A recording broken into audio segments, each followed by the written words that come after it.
Assalamualaikum. Selamat datang kepada lagi satu episod Frank Cakap. Okay, dekat background kali ni ada aku lukis-lukis. Korang tengoklah hujung orang. Lawa ke tak lawa? Tapi apa benda pun lukisan ni, dia tak pernah siap lah sebenarnya. Kau boleh je tambah. Boleh je tambah. Tapi yang hujung-hujung ni memang kau pun tak siap lah. Okay, itu tak apa. Sekarang aku nak masuk pada topik hari ni, iaitu makan sihat. Kalau housemate aku atau member aku tengok aku cakap pasal korang kena makan sihat, mesti diorang gelak. Semalam malam aku makan cokodok je. Kemarin dinner makan Maggi dengan telur. Tapi tak apalah. Macam mana nak makan dengan sihat? Daripada korang dengar video ni, baik korang tengok online. Tengok nutritionist ke, doktor semua cakap makan, macam mana nak makan dengan sihat.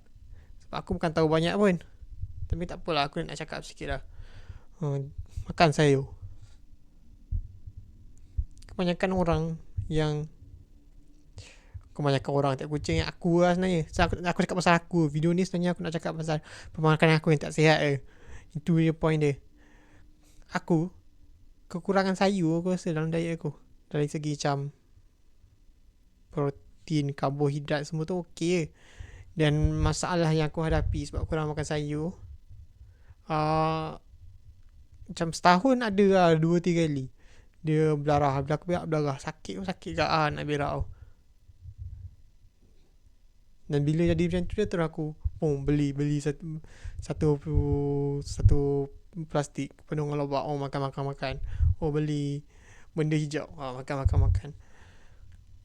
Tapi benda tu tak bertahan sekejap je lah. Sebab bila habis dah macam tak ada rasa nak beli lagi. Sebab aku bukan peminat sayur sangat pun. Dengan nak masak dia agak receh lah. Mana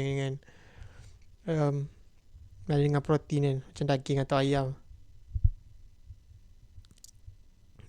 Jadi apa yang aku buat sekarang, aku sesa je sayur frozen yang standard lah. Kalau kau pergi kedai siam kan, ada nasi goreng dia datang dengan carrot, jagung dengan kacang hijau kan.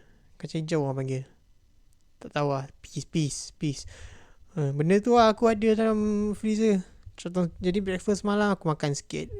Kemarin aku makan gak pagi supaya nak melancarkan pengharaman, kasi ada fiber sikit. Dengan dia bagus untuk bakteria dalam perut kawan. Benda macam fiber, benda yang badan kau tak makan pun.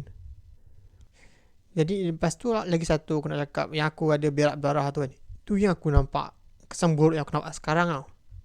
Dia kesan buruk lagi 10 tahun 20 tahun, uish, tak tahulah macam mana kan.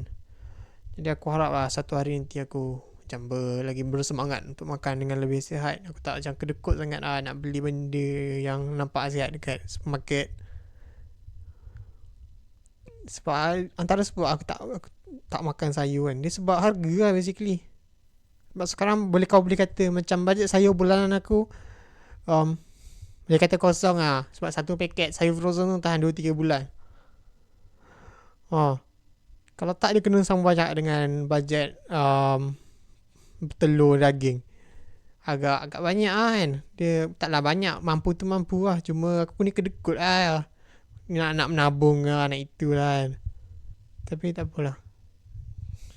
Kita kena ingat lah, badan ni kita ada satu je, kena jaga kan. Tapi lagi satu benda yang macam aku rasa aku buat okey lah daripada orang lain kan. Aku kurang lah makan benda-benda manis, gula, coklat bagai. Macam sebulan sekali 2 aku makan. Sebab apa aku jarang makan benda manis? Itu pun sebab gelekut tak.